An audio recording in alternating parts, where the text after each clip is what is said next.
She hammered on my door like she was storming a fortress, clutching her so-called master key, bellowing that she had every right to inspect my property.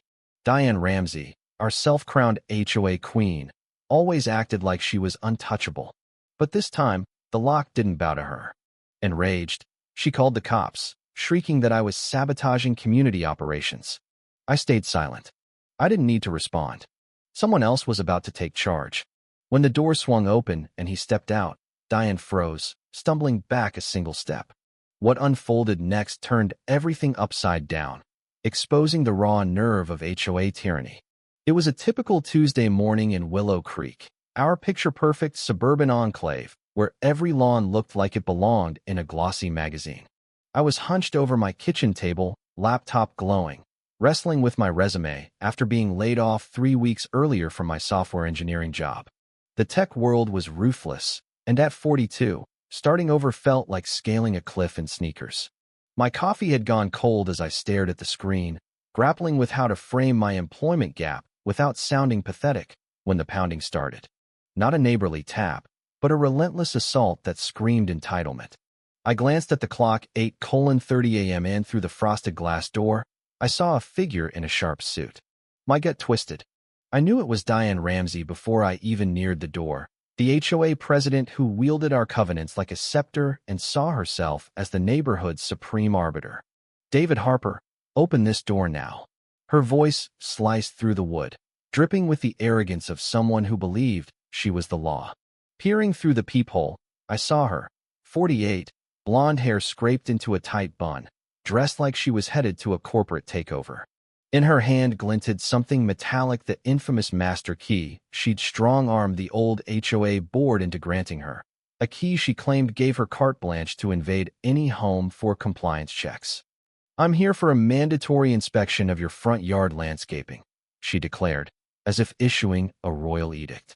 "Your marigolds were planted without HOA approval, and I need to document the violation." I nearly laughed. 6 months ago, when I planted those marigolds, I'd followed every absurd rule in the HOA handbook, submitted the proposal, waited the required 2 weeks, used their approved vendor. Those flowers weren't just legal, they were practically sanctified. But Diane had a knack for inventing problems, especially with my family. The pounding intensified, each blow rattling my nerves. "David, I'm not leaving. Your refusal is a violation of Section 4.3 of our guidelines." I heard the scrape of metal as she tried her key. My pulse spiked. 3 years ago, after my wife, Emily, died of cancer, leaving me buried in medical debt, I'd changed the locks not to hide anything, but because the idea of strangers holding keys to my home unnerved me. Diane never asked for updated keys, and now her precious master key was useless. "This is outrageous." Her voice hit a piercing note, signaling she'd crossed from irritated to furious. "You're obstructing official HOA business. I'm documenting this for legal action." Her phone camera clicked, snapping shots of my door like it was Exhibit A in a trial. Diane had turned neighborhood governance into a blood sport, and I was her prime target. Through the kitchen window, I saw Clara Thompson, my next-door neighbor, walking her elderly spaniel, Rusty. Clara was the neighborhood's unofficial historian, knowing everyone's business before they did. She wasn't cowed by Diane's reign of terror. As Diane performed her one-woman show on my porch, Clara edged closer, phone in hand. "Diane, what's this about?" she called, her polite tone barely veiling concern. "I'm conducting an official inspection that this resident is illegally blocking," Diane snapped, addressing the air like she was at a podium. "His refusal threatens our community standards." Clara's brow shot up as she started recording. "Sweetie, David planted some flowers. That hardly calls for breaking and entering." The jab landed, and Diane's face flushed crimson. What I didn't realize was that Clara wasn't just filming for kicks, she was live-streaming to the Willow Creek Facebook page. The viewer count was skyrocketing, and comments were pouring in, splitting the neighborhood. Half backed Diane's rule obsession, citing property values. The other half called her unhinged. "Diane's just doing her job," wrote someone with a cat avatar. "This is straight-up harassment," another countered. The dispute was spiraling, and anxiety gripped my chest. I'd avoided HOA drama since Emily's death'd been the one to charm Diane with cookies and tact. Without her, I was navigating a battlefield, already drowning in debt from medical bills. Diane's voice dropped to a chilling calm. "I'm calling the police," she said, loud enough for Clara's stream to catch. The silence that followed was more menacing than her screams. 20 minutes later, a cruiser rolled up. Officer Nathan Brooks stepped out, and I exhaled slightly. Nathan, a 5-year veteran in Willow Creek, lived nearby and knew the HOA's quirks. His face betrayed annoyance as he spotted Diane, poised like she was briefing the press. "Officer Brooks, thank you for coming," she launched in, gesturing at my door like it was a crime scene. "I'm Diane Ramsey, HOA president, conducting official business that David Harper is obstructing. I have the authority to inspect this property, and he's refusing entry." She brandished her key like a warrant. Nathan listened, but his eyes scanned Clara's phone, the growing crowd, and Diane's theatrics. "Ma'am, I'll need documentation of this authority," he said, pulling out a notepad. His tone was neutral, but his skepticism was clear. HOAs can't force entry without consent or a court order. That's basic property law. Diane's face reddened. "Officer, you don't understand the gravity of this. This isn't one violation, it's about community integrity. Ignoring HOA authority sets a dangerous precedent." She waved at my house like it was a slum. "Do you know who I know? I have connections with city officials, the mayor's office." Nathan's lips twitched, almost a smile. "Speaking of connections, let's address something." He flipped through his notepad. "My records show you've called our department 7 times in 2 years about my car parked at my own house, claiming it violated HOA rules for commercial vehicles. It's a Toyota Corolla." Diane paled as he continued. "After the 7th call, Judge Brooksme's father issued a harassment warning. You were told further frivolous complaints would have consequences." The bombshell landed, and Diane staggered back. Clara's stream captured every word, and the comments erupted. She called the cops on a cop. 7 times? That's nuts. The viewer count hit 200, the drama spilling beyond Willow Creek. Diane's image as a righteous leader was imploding live. But she wasn't done. She pulled out her phone, starting her own live stream.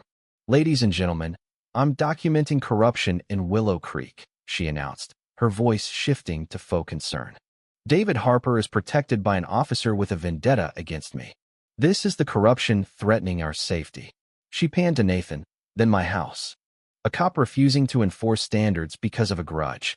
This family is hiding something, and the police are covering it up." The accusations were absurd, and even her supporters pushed back in the comments. "Diane, calling David a criminal over flowers is insane," wrote a neighbor. She doubled down, pointing at my son, Lucas, who'd worn his 911 trainee badge while helping me with groceries days earlier. That boy flashed a fake badge. "This household is dangerous." Nathan scribbled furiously, warning, "Ma'am, stop making false accusations. This could be defamation."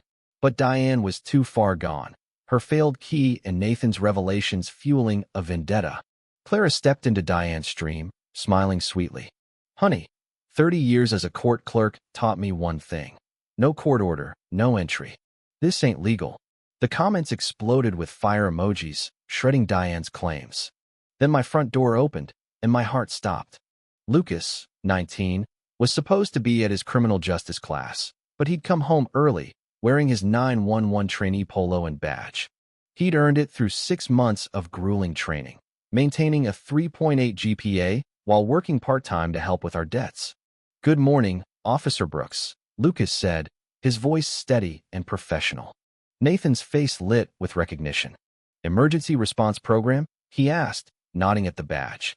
"Yes, sir," Lucas replied. 6 months with the county dispatch, training under Supervisor Carter. Nathan nodded. "Carter's tough. How's it going?" Diane's face cycled through confusion to panic as her fake badge narrative crumbled. She pointed at Lucas, shouting, "That badge is fake. I demand you verify it." Lucas didn't flinch. "Ma'am, I can call my supervisor to confirm, or you can check the county website where trainees are listed with badge numbers." His calm clashed with Diane's frenzy, and her viewers noticed. "This kid's more professional than Diane." Nathan confirmed, "That badge is legit. The county doesn't play with credentials." He turned to Diane. "Stop these accusations, or you're crossing legal lines." Diane's paranoia surged. "They're all in on it," she screamed to her stream, gesturing at Nathan and Lucas. A cop, a fake trainee, and a man defying standards corruption at the highest level. Neighbors whispered, her allies visibly uneasy. Nathan flipped his notepad. Mrs. Ramsey, you've made 23 non-emergency 911 calls in 8 months, 19 classified as harassment. That's not protecting anyone. The stream exploded. 23 calls. She's unhinged. Clara chimed in. Diane, this isn't going your way, sweetie. Then Michael Grant's black SUV pulled up. Michael, the neighborhood's real estate lawyer, stepped out with a thick folder, his face grim. Diane's bravado faltered. Diane, we need to talk, he said, handing Nathan a document. The HOA board voted 7-1 last night to remove you as president for abuse of authority. Diane stammered. That's impossible. I have 18 months left. Michael held up a signed paper. Section 12.4, which you wrote, allows emergency removal for harassment. Nathan confirmed its legitimacy. You're no longer authorized to inspect or use that key. Diane's rage erupted. This is a conspiracy. David Harper bribed you all. Michael's voice turned icy. Conspiracy? I represent 12 families suing you for harassment, property damage, and privacy violations. We have footage of you entering homes, rifling through mail, planting evidence. Clara asked, what illegal entries? Michael faced her stream. Diane used that key to break into homes, photograph documents, even stage violations.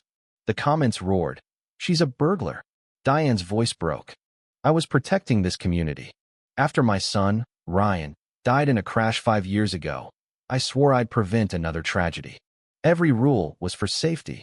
Her vulnerability flickered, and I felt a pang of sympathy. Losing a child was unimaginable. But her face hardened. You're all too selfish to see the bigger picture. Michael revealed more. Diane filed false CPS reports against families, traumatizing kids. That's a felony.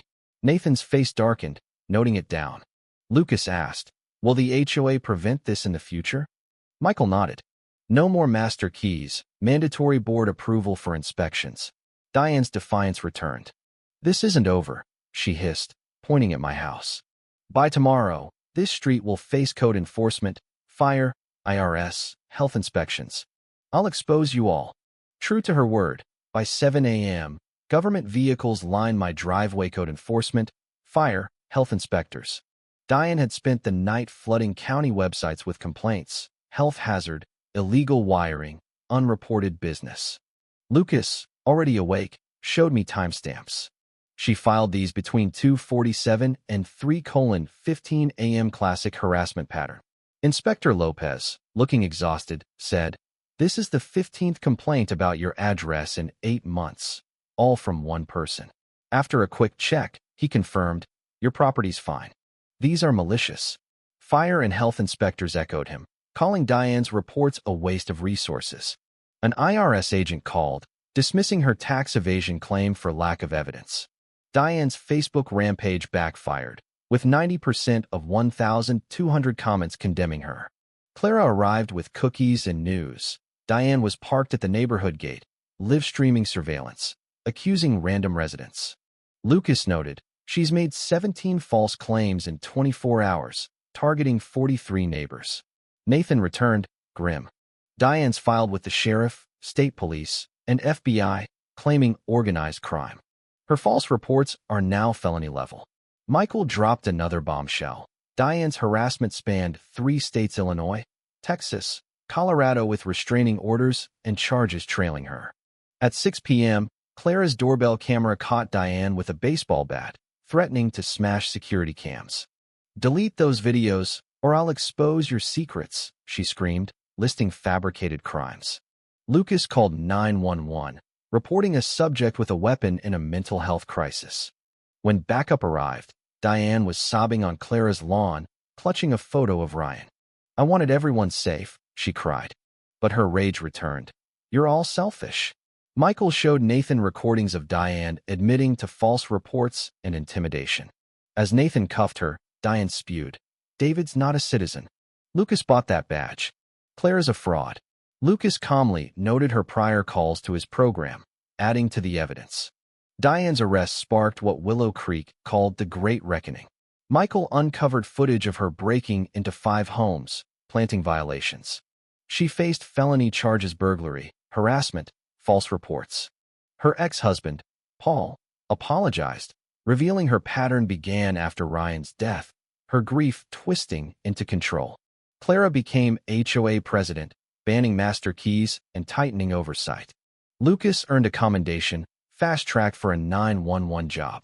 I landed a senior developer role, my reputation bolstered by surviving Diane's crusade. 6 months later, Diane's plea deal included jail, fines, and a lifetime HOA ban.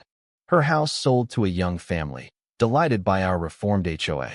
Justice arrived, not with vengeance, but with community resolve. Lucas's professionalism, Clara's courage, Michael's evidence, Nathan's restraint. My marigolds still bloom, a quiet rebellion against Diane's reign.